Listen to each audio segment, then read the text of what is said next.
Who watches The Watchmen? We do! Welcome everyone to Almost Cancelled. I am Peter, and I'm joined by Tara for Watchmen Season 1, Episode 6. It's called This Extraordinary Being. So, full spoilers for the episode, as always. And as kind of teased by last week, Angela downing the pills, the nostalgia pills. We go into an extended flashback episode with only a few moments that are not of purely the past, of Will's past.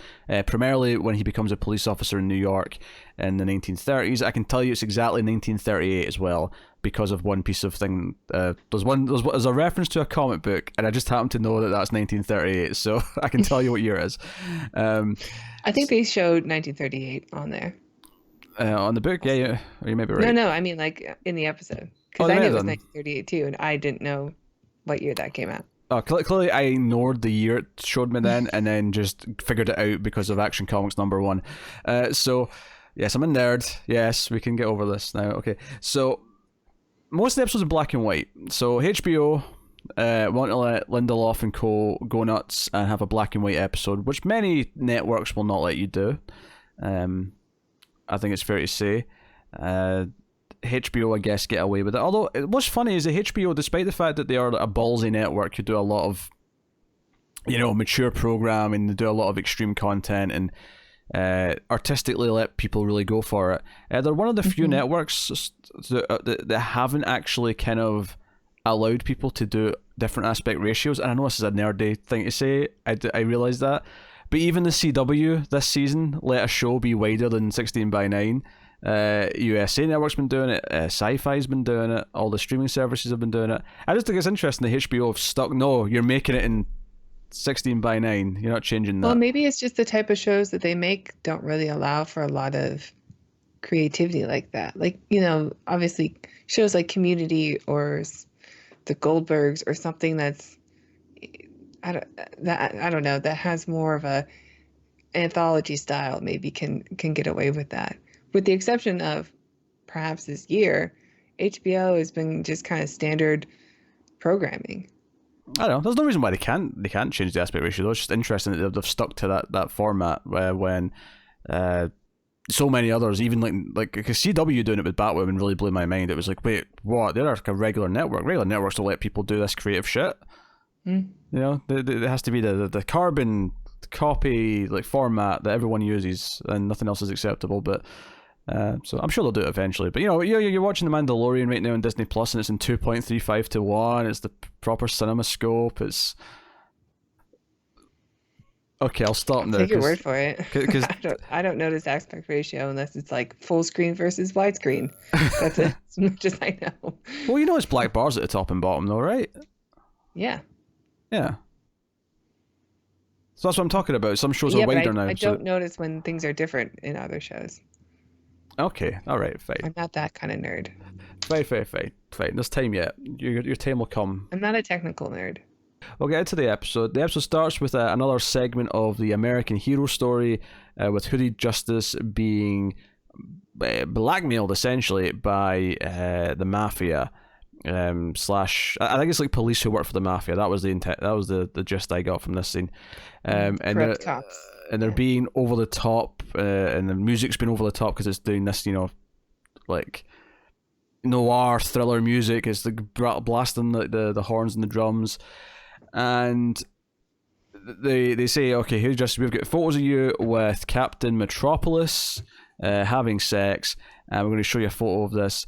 And Captain Metropolis try to blackmail J. Edgar Hoover, and because someone he has sex with happens to look very similar to him, so take off your damn mask. Oh, yeah.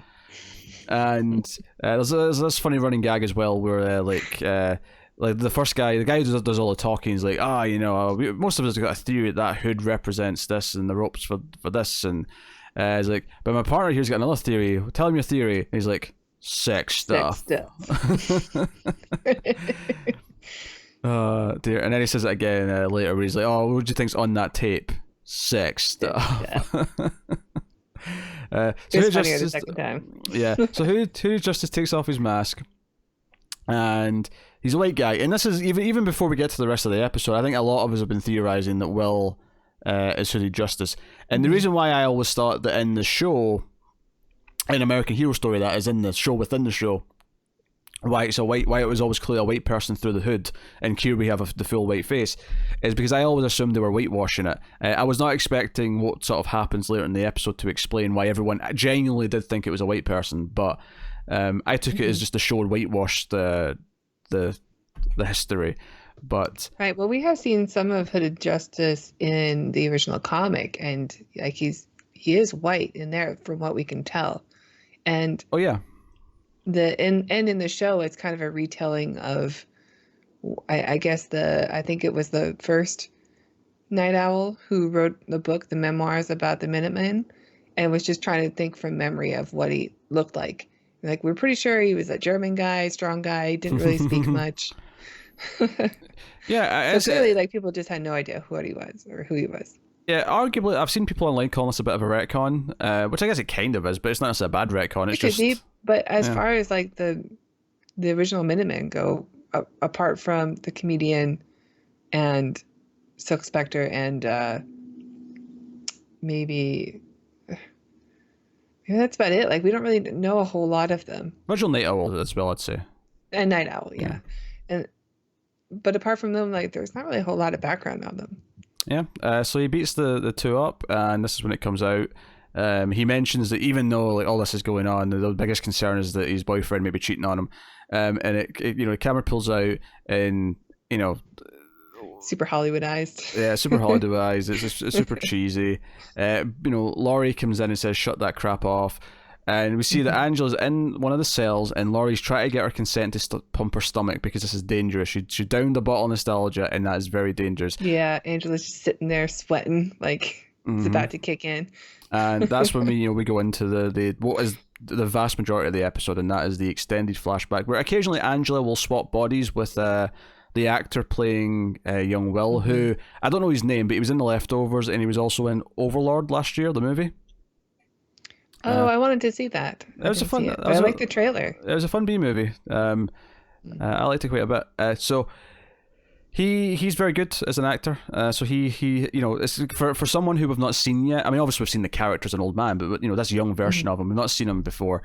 To give him an entire episode and have it rest on him, it makes sense that they cast someone who they trusted to be like, no, you can carry the weight of this episode on your shoulders because it is all on you. This episode's heavy. Yeah, it's all on you. And I think that what I just said there about the nostalgia being dangerous is basically the central theme of this episode, is that nostalgia is toxic.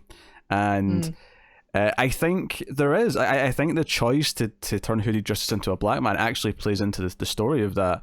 And the idea of nostalgia and the idea of how many old white guys, especially, well, women too, but like I typically think of the old white guys like going, oh, life was so much better in the 50s. It was so great. Everything was better. Everyone was nice to each other. I mean, it's a common theme that we see even when we watch The Twilight Zone. Like, just all these episodes that are just about nostalgia, about a time that they miss and how they can recreate it.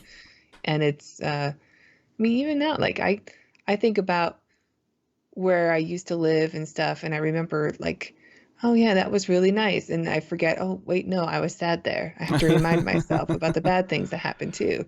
Yeah, but I think there's a specific twist to it here where...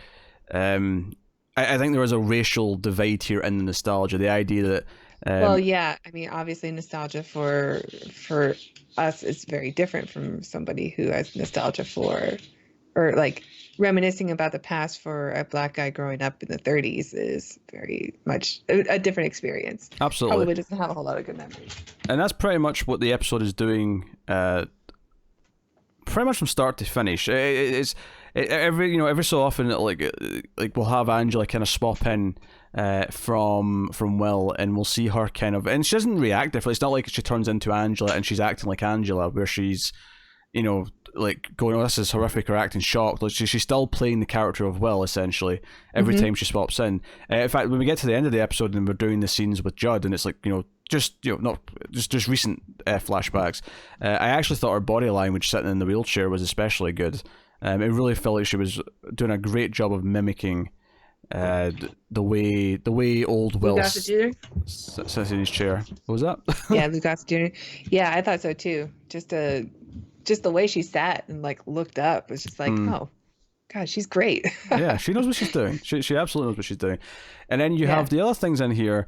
Action Comics #1 getting brought up, and the guy's even, it's about this Speaking of guy. nostalgia. Yeah, it gets sent from another planet, and like obviously the episode actually makes it very bluntly clear, if you didn't get it, is that it's very similar to his origin. Will was sent away by his parents as his planet exploded, but in this case the planet was Tulsa. It was this massacre, but that was the destruction of Krypton for him, and he was sent away hoping that he would have a better life somewhere else. That said, though, I also think there's parallels to Batman, because we also have him in a theater watching Zorro, or not Zorro, but something like Zorro, before his parents are murdered. Like, that's also very Batman. There's actually parallels to both Batman and Superman in his origin. Yeah, I guess he's kind of an amalgam of like the big ones. Mm-hmm. But much like Superman, he is the first of his kind. The episode makes that very clear as well, is that he was the one that inspired the rest. He was the first type of vigilante like this. So, yeah, the episode's still lots more stuff. The show that he's watching is about a sheriff who wears a mask. Yeah. And like Zorro. And everyone asks who he is. And then when he reveals himself to be a black sheriff, they're all like, oh, you're the one we've heard about. You're our savior. And all the townspeople in the film are white, and they accept him because he did something great, which is not really how the world works. Yeah, and we'd seen like part of this in episode 1, and we talked about the sort of the fantasy of like, why this appealed to him as a young boy. Mm-hmm. And then obviously here, like when he's describing this to his the baby who he found grew up to be June, who he has a relationship with and marries, and when he's explaining this movie he was watching to her, it sort of plays in the wall, and there's this somber attitude over it compared to the first time we saw it, where she basically uses it to say, yeah, all the people were white, so you have to come across as white, so they think you're one of them. Mm-hmm. So they think you're one of them, and they paint like just his eye strip. It's almost like what Angela does with the black sort of face paint. Oh, it's very much. Yeah. I think that's very intentional. Yeah, because we see her all the time with just the black paint around her eyes. Yeah, but it's mimicking white skin. So. But let's rewind, because there's a whole story to get there, because we go back and he's in this graduation day, or whatever you want to call it, for the police academy, and he's getting his badge. And the first thing obviously you notice is that the guy like giving out the badges and talking about how the boys in blue and blah blah blah, think about the uniform you're wearing, what it means, what you are to this city. He skips the best of the best. Yes. What movie is that from? Men in Black. Yes, there you go. Thank you. In my head, I could just hear the best of the best of the best, sir. Like, I just remember the response when he's asked. But he skips over him, and then like another cop, this older black cop, comes up. He's like, "Oh, I guess I get the honors of doing this." Like the guy who was giving the badges out to everyone else skips over Will, and it's just this one guy comes up, and he tells him. And Will makes the point of saying that that man is the reason that he joined the force and stuff. That he admires him, and then. The guy who's giving him the badge is just like, sorry. Why? Sorry to hear that. And again, that's the idea of nostalgia being deceptive. You're about to enter a world you don't understand. He looks at him and he compares him to the hero in the movie, and he thinks it's going to be this perfect thing. And it reminded me a lot actually of Serpico. If you've ever seen Serpico, the Al Pacino movie, where actually, I think I have. Yeah. Yeah. Obviously, he's not black. It's not, the racial stuff isn't there, but the whole idea that he joins up to be a cop and he's quite noble and he wants to do good, and immediately it's just nothing but corruption, and he hates it, and he hates every cop around him, and obviously it ultimately becomes about him trying to bring down the dirty cops around him. But it was giving me flashbacks because that movie opens with the same sort of graduation ceremony, and goes from there. But so yeah, we have him. He gets warned. This cop warns him. He's like, "Hey, beware the Cyclops." And he's like, "What? Cyclops? What are you talking about?" And he can't make an X-Men reference because X-Men don't exist for another 30 years. So he's just confused. And he's out. He goes to see June, who they're not married yet. When they actually marry is kind of unclear. They don't really have like a moment where they have a wedding or anything like that. They don't tell you. That's not a memory that he chose to keep, I guess. Yep, or put in the pills if they can pick. Yeah, that's what I mean. Yeah. Because I think these pills are probably different types of memory. And because she downed them all, like she's experiencing all of them at sort of at once or at random, and they're kind of on top of the other where she can't tell which one it comes from. I wouldn't say it random because at least from our point of view, we get them sequentially. We don't get a random order. It's pretty yeah. chronological, but there is a lot of overlapping. Because at first I thought like it's just the way that Will looks at the world now. Like he sees the events of Tulsa everywhere he looks, just flashes of it. That was some of my favorite stuff. Is it just the medication or the pills that she downed that they're just like cross-contaminating the memories? Yeah, it could be that, but that was some of my favorite stuff is when he's in like the bar. We didn't mention it yet, but this episode is gorgeous. Oh yeah, it's beautiful. It's obviously, I said it's black and white, but when he's sitting in the bar, there's little dashes of color here or there. He's sitting in the bar, he's talking to June and talking about why he's becoming a cop, and she's like, yeah, but why are you becoming a cop? Cops like beat up black people, and she's really sort of like grilling him and criticizing what his choice is. And as the camera's spinning around him, there's a shot of in color, of part of the Tulsa massacre behind him, where you just see someone in the white robes with a shotgun shooting someone on the floor, and it's just this thing in the background, and it's this savage but beautiful touch to the visual, and it happens a few times throughout the episode, and there's a lot of moments. But it all assists the memory too. Like it all is. It's all relevant. Like there's a part shortly after where you see a cop car in the 30s drive away. And they're coming off like they're his partners and they're his friends. But as the cop car drives away, because he's starting to feel a little suspicious of them, you also see the color version of the dead bodies being dragged behind it from the Tulsa. Like you see the blood. Wagon. You see the blood smear in red, yeah, as it goes. Right, and it's kind of a way of saying like these guys maybe shouldn't be trusted, which becomes quickly very apparent. Red's a big thing in the colors because even later on in the episode, there's a point where he's walking towards a door and there's like a red light above it and it's spinning, but that's in color. The rest of it's still in black and white, but that's in color. So there's a lot of that stuff. There's a lot of that, Schindler's List, which is funny because just last episode, what did they bring up? They brought up the movie that Spielberg made instead of Schindler's List, The Pale Horse, and they talked about Pale Rider. I don't know. It was Pale White. I want to say maybe that was The Pale Rider, but Pale Rider might actually be a movie. That's not. Yeah, Pale Rider's a real. That's a Clint Eastwood movie, I'm sure. Yeah. No, I think it was because it's the name of the band anyway. But the point being is that they specifically brought this up that it was in black and white, but there was the red coat, which obviously did actually happen in Schindler's List. That was a technique that film used, and I think it's very interesting. In the very next episode, it uses that technique. That was not lost on me. I was kind of grinning as the color stuff started to come in. And I was like, oh, okay, I see what you're doing here. You're using what you brought up last time, and to show these stark things in the world. Really inventive the way this episode was done.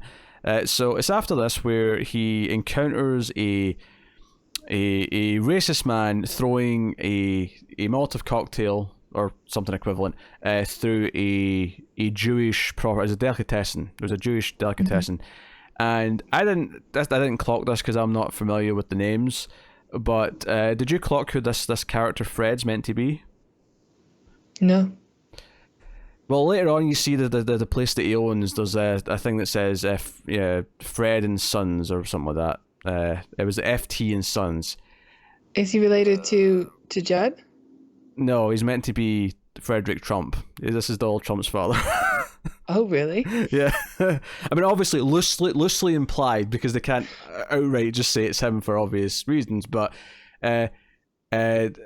apparently, the business he owns lines up with what Frederick Trump had, and obviously, and Sons we see on the van. It's like, well, Really? So I didn't clock this myself. I would never have noticed this myself, but I read this. There was an article online talking about did they just turn Fred Trump into like this racist villain in Watchmen, and I'm like, oh, that's interesting. It's a parallel universe, right? They can get away with it. Sure, yeah. Robert Redford's president. I mean, yeah, he'd probably be better. Let's be honest. I think we'd all rather have Robert Redford be president. Yeah, it's better than acting. So I think Robert Redford's a little overrated as an actor. I'm sure he'd be a fine president. I think he's fine. I love him as an actor. I think he's got a very sort of welcoming presence on screen. Not the biggest dramatic actor, but I mean, for me, but yeah, I also just really didn't like A Walk in the Woods, and I love that book. Oh, I didn't see it. Sorry. Yeah, he's bad in it. I have no strong opinions on Robert Redford. I think he's fine. Much to Tara's dismay. So we see him like try to arrest them, and he's like, "What? Like, who cares? He didn't see anything." But he insists on it. And he drags him in. He thinks he's going to get away with this scot-free anyway, and the desk sergeant's not really kind of like carrying any. And then these other cops show up. The sort of the cops we see later in the car. The cops that are not to be trusted. The ones who do the Cyclops sort of symbol they put in their forehead with their hand, and he kind of sticks up for Will here, but it's kind of like, if even in the scene itself, before you get to see their true colors later, it feels like kind of like, this feels like an act. This feels like, Yeah. it feels like you're taking him away from the situation so you can help him elsewhere, away from the eyes of, people Once watching. he flashes the symbol on his head, it's like, yeah, something else is going on here. Yeah, because Fred uses a racial term, and this other cop makes him apologize to sort of try and almost, convince Will and us that, maybe he's to be trusted, maybe this is a good cop, maybe this is a cop that cares. But of course, because Will goes back and asks the desk sergeant, because he runs into, it's during the Action Comics scene at the newsstand, where he runs into Fred. He's out in the street, he's been let go, so he goes back in and asks the desk sergeant, and the desk sergeant's like, hey, don't ask questions. Don't ask questions about that symbol. Don't ask questions about anything you see. Stick to yourself. And this is what leads to him being followed by the other cops, and they're like, hey, do you want to go for a beer or whatever? And he says no. And because he doesn't go with them, they corner him in an alleyway and beat him and take him out to a tree, much like Judge Tree. And they hang him. They cut him down after, however many seconds, whatever it may be. How intense was it that we got to watch this in POV, though? Oh, yeah, because we're inside the sack they put on him. Yeah, but you can still see through, and everything's starting to fade. I've never seen anything like that on the screen before. If it feels like a simple enough idea that I think I have, but I can't name you anything, so it might be a new technique. It was intense, but also the intensity reminded me that Angela is experiencing this as well. And I think that part in particular, because it's the only time we ever see a POV shot from Will's perspective or Angela's perspective, that I think that's going to be the big one that sticks with her. Yeah, nostalgia, again, is toxic, as is having a noose around your neck and, struggling to breathe. But of course they cut him down, and they say next time they won't cut him down. Keep out of business doesn't concern you, right? And obviously I am avoiding all the racial language that is used frequently throughout this episode, because I'm not doing that, but it is there. And he's walking home and he's got this sack, and the noose has been cut and it's like around his neck. So if you didn't get that it was who he justice before, it's like, okay, clearly this is where it comes from. He's here, and he encounters like a couple that had been attacked in an alleyway by a couple of thugs. Again, talk about Batman parallels. But he jumps in and beats the everlasting piss out of them. And it's because June throughout the episode keeps saying that he's angry. He's got anger in him. He's an angry man. She didn't want him to be a cop because she doesn't want him to have a gun and a stick, because he's got a rage issue. He's angry. And he says, I'm not angry. Like, he seems calm to us. He seems calm. But then he just explodes in this alleyway. Understandably so. And he does have a lot of strength for somebody who is just beaten up. Yeah, so it's almost like he's getting strength from somewhere. Like the adrenaline and the anger is just fueling him for this short burst of energy. And then he goes back to June, and she clearly knows what's happened. He's told her, and she says, "Why did you put on the hood?" And he's like, "No, they put the hood on me." "No, but you put it back on." And we saw that in the alleyway. He like ripped the holes for the eyes and put it back on. And that's when he tells her about this show that he watched in the theaters as a kid, and she kind of understands it and says, okay, well, and she points out all the people in that movie were white, and unlike that movie, they're not going to accept them, so you have to pass for one of them. So she puts makeup on over his eyes area so that it looks like a white person under the hood. And one of the best shots of the whole thing, I think, is when you see in the reflection, you see Angela in the reflection while he's there. And that was the other thing I liked a lot, is a lot of times when it was Angela, it would do it in the same shot. Like when he went to see the desk sergeant to ask the questions, The camera kept panning between him and the desk sergeant, and one of the times when it panned back to him, it was Angela, and it just kept. But when it panned back again, it was him. So, Yeah. And I love those moments and shots like that, because I always sit and think to myself, like, I can just see the actors like waiting to dive in, because they've only got like a quick second where they can switch. So they're like, okay, right, everyone ready, right? Okay, It's let's so switch. smooth. Yeah, it's really done well. Yeah, it's really And good. I love it too. 'Cause even though we don't see this version of Will for very long, or until this episode, really, like, I think the performance that we get from what's her name? Regina King. Regina King. Yeah, I think she does a really great job of picking up like his mannerisms. It doesn't look like it doesn't seem like we're watching Angela. It still seems like her playing this part of young Will. Yeah, absolutely. She's great. And then we kind of skip ahead a little bit, and we see this tall blonde man comes to visit, and he's like, "Oh, hey, I'm an associate of so and so," and it's clear that he's really this Captain Metropolis, but he's pretending to just know him. And he also says, "I don't, I think you know Hooded Justice," and it's this very like wink, wink. We both know, both very clear. Yeah, he comes off very much like Superman. Yeah. As soon as he walks in. But like, he's giving him his card, and their hands touch for a second, and he's explaining the Minutemen and how the Hooded Justice inspired them. So some time has passed, and I think at this point he's got a son now as well. As well, like Will's son at some point is born in this episode. Yeah, Will has a son. He looks like he's about 4, maybe around this time, and we know time has passed because he has a sweet mustache. Well, I mean, it is November. November, all that jazz. Yeah, I thought you were not supposed to shave.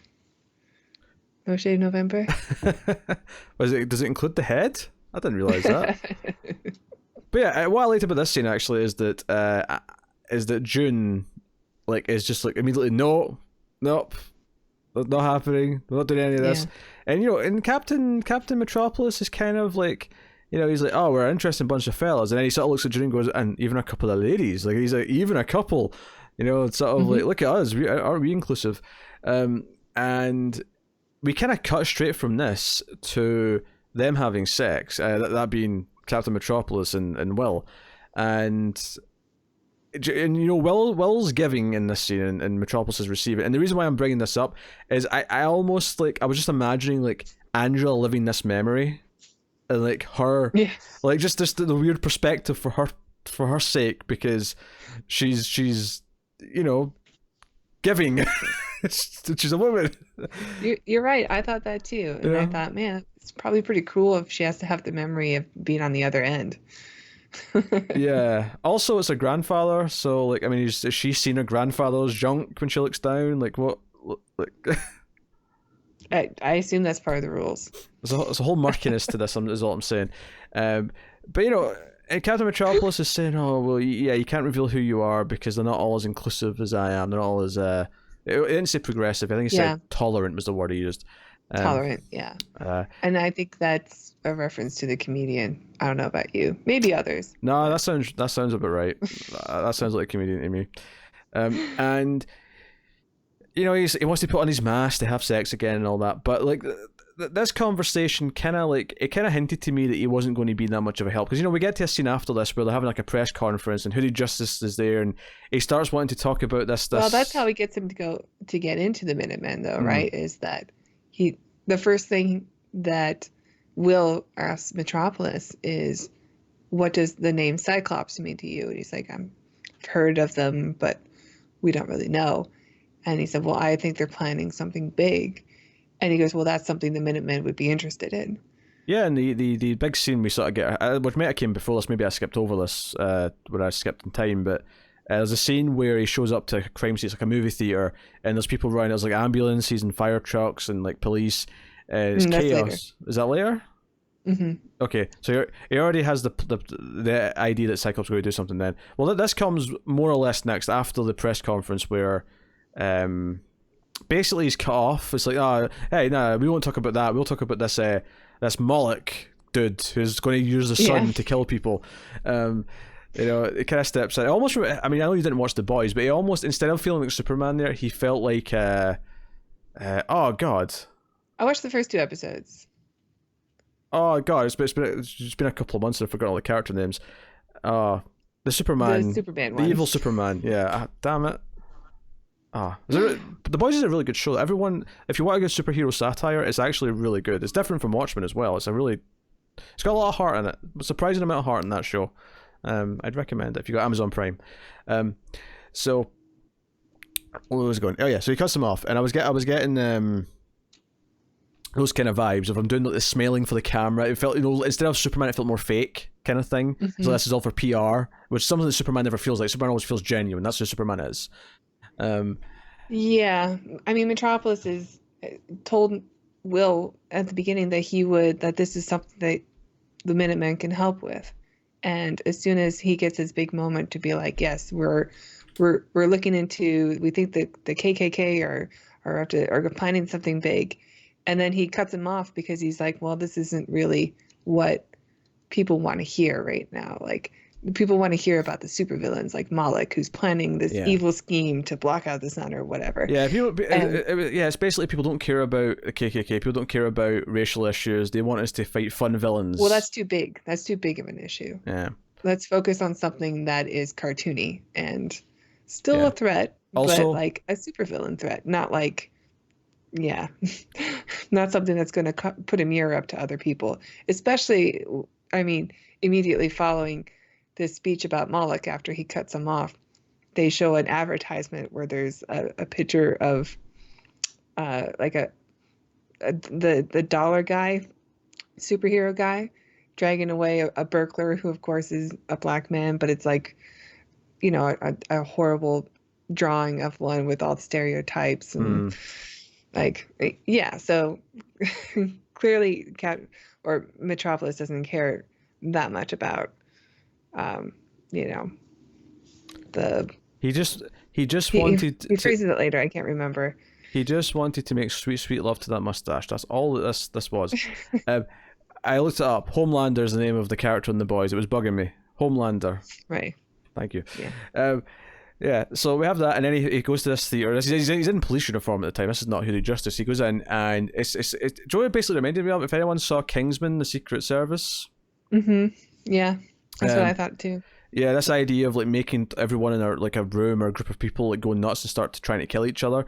It's basically that. So basically, Cyclops are using subliminal messages, and we see this aftermath of just this chaos. And it's a theater in Harlem. It's a theater where the crowd are going to be mostly, if not all, black, and it's just chaos. There's people lying dead. There's people injured. There's people weeping. Will goes up and talks to this one woman who's just like sobbing and describing like she felt this rage and talking about the chaos around her, and this has been throughout the episode. This next thing I'm going to mention, but this feels like the most prominent place to mention it, is every so often in color. Will's mother, who was the pianist at the theater in his childhood, is like there playing piano. You see her on the street at one point. You see her in the restaurant at one point. Here you see her down at the bottom of the screen, like she would have been in real life in the theater. So.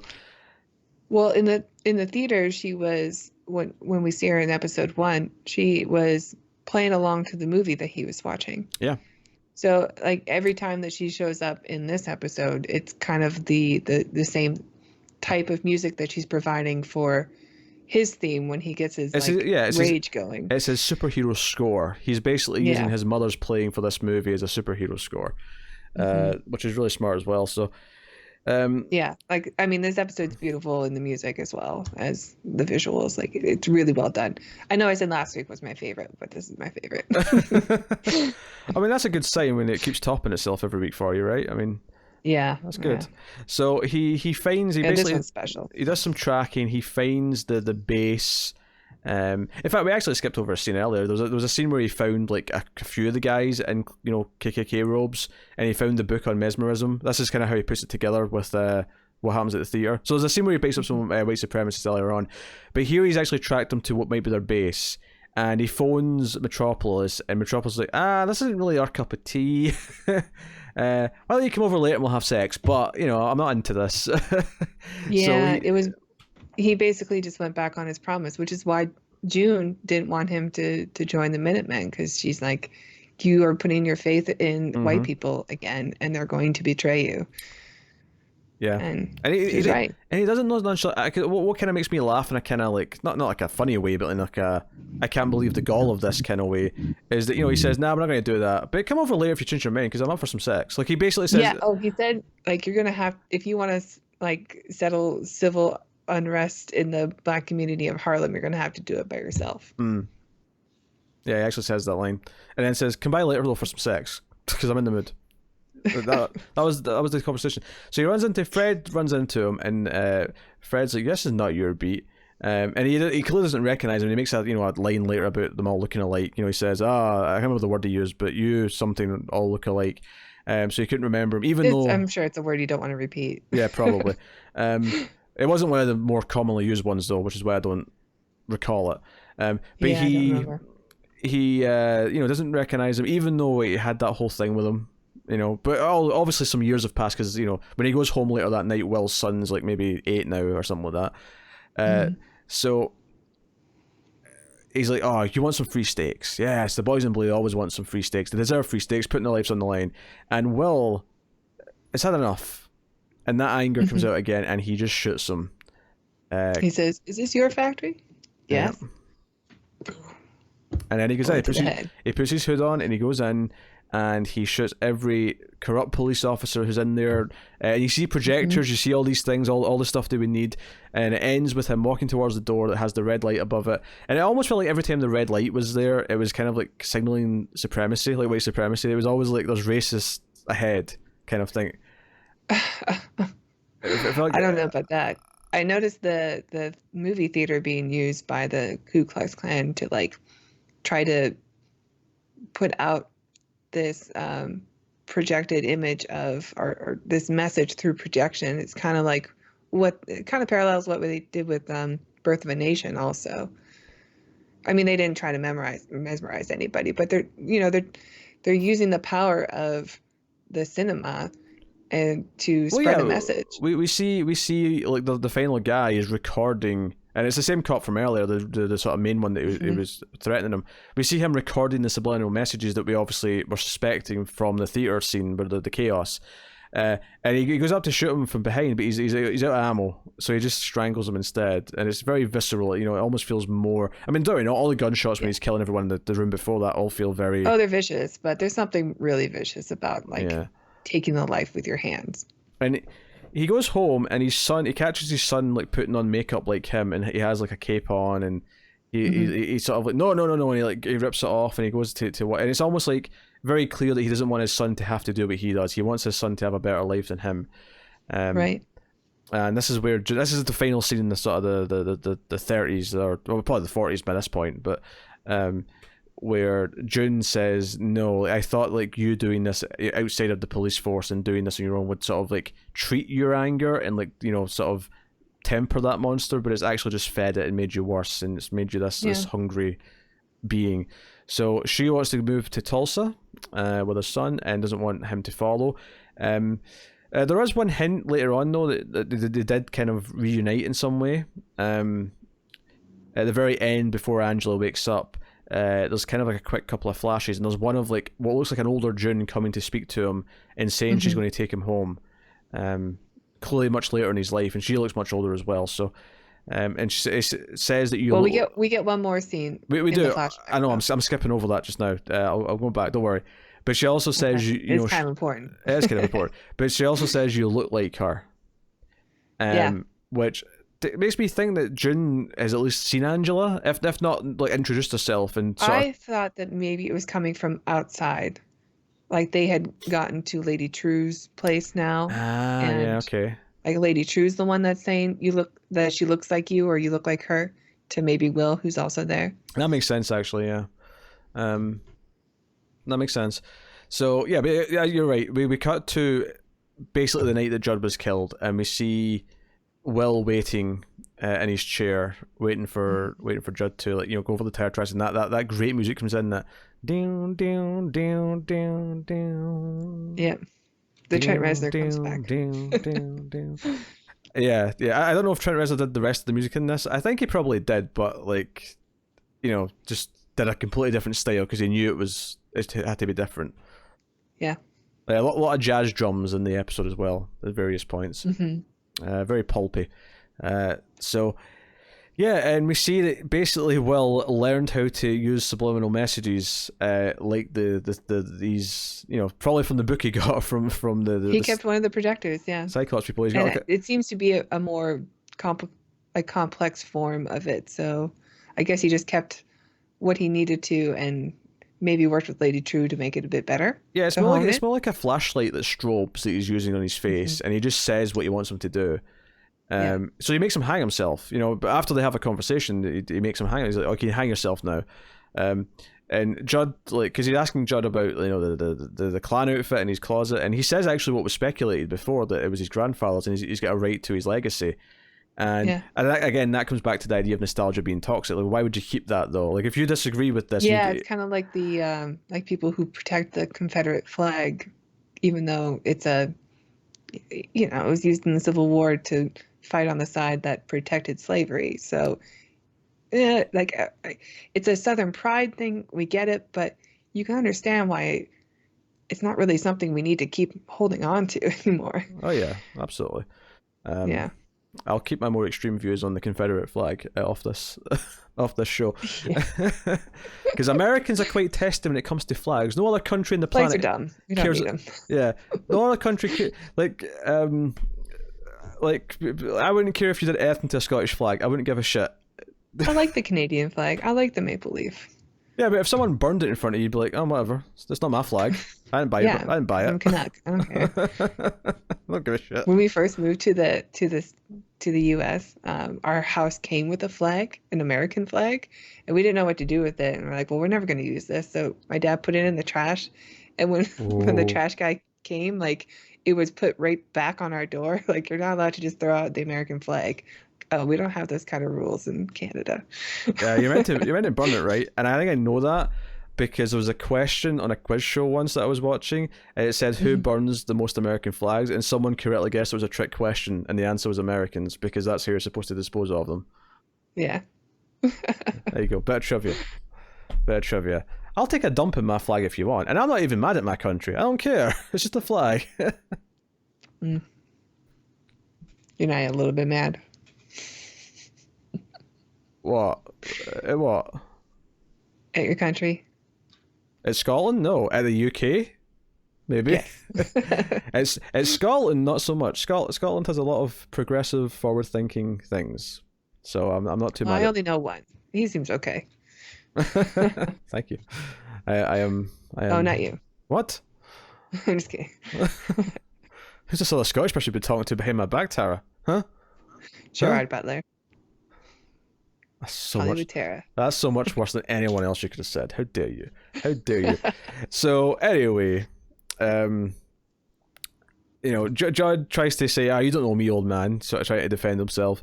But Will makes Judd hang himself, and we see Angela sitting in the chair. Again, her body language here was fantastic. It was very God, she's amazing. capturing the essence of what the actor who plays Will is doing, and then we get a quick couple of flashes, and she wakes up. Lady True's sitting there.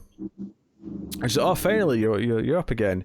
Welcome back." And she's got like a big chunky IV in her arm. Yeah, that thing's like an inch thick. Yeah. Maybe it's a stomach pump. I don't know. Yeah, but was it connected to her arm? Yeah, it was her arm. Surely a stomach pump goes somewhere more relevant to the stomach. Yeah. Yeah. If not the stomach itself. I imagine it would go down the throat, but. Yeah, down the throat. I don't know. Maybe technology is different in the future, so. Or not future, but whatever this world is. Yeah, down the throat. I mean, I am no medical doctor. I'd maybe suggest up the ass might also work, but certainly I would not think the That's arm. always your first suggestion. How dare you? So that's basically where the episode ends. It ends with Angela just sort of looking like shell shocked of what she's just experienced. And that's where we wrap up. That's Watchmen episode 6, which interestingly is the first episode without any Veidt whatsoever. I noticed. I have nothing to say about it. I missed Veidt. Yeah, I missed Veidt too. I was like, oh damn, where's that crazy catapulting old Englishman? I want to see what happens next. I mean, he got busted. Where's my weekly dose of Miss Crookshanks? I want my weekly dose of Miss Crookshanks. Plus, he's kind of well, I don't know if you want to say the American hero story or fight story is like the Black Freighter. I think it's more fight because we see the Black Freighter flag at one point. Plus, he's using dead bodies to try to escape. The reason why I have not compared that to the Black Freighter story, although I do understand why you're saying that, is because Black Freighter was a fictional story within the world. So I've been considering. I mean, I suppose American Hero Story is technically based on a true story within the world, but it's a creation of media. So I relate that to Black Freighter more because it's like a TV show in the world, like a comic book that wasn't a comic. Which makes sense because it was a comic book in the comic book, and in a TV show, it's a TV show that's within it. Genius. This show's deep. Yeah, episode 6 was good. Yeah, episode 6 was good. Yeah, I really like this show. I'm really into it.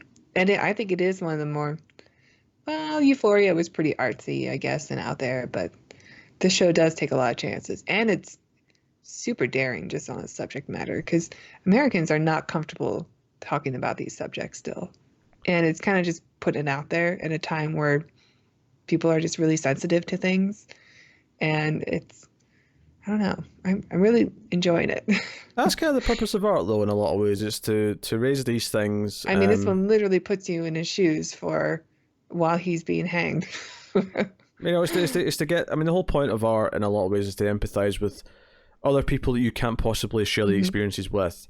And something like this, not so much that it's going to convert people who are like ultra right-wing racist or anything like that, because like that's a hard task, but someone who was maybe apathetic maybe isn't so apathetic after something like this, like sure. That's the hope of art, and that it can make you sort of experience something and sort of like, and you're right, like Americans are still really sensitive to. I remember when 12 Years a Slave came out in 2013 in certain states, I won't name them because I don't remember which ones, but obviously they were in the South, were posting security and like asking for IDs for anyone going to see that movie, because they were taking it very seriously. They were like, oh no, we can't just have any kid walking into that, which is funny because I would actually argue that that's a movie that probably should be shown in high schools.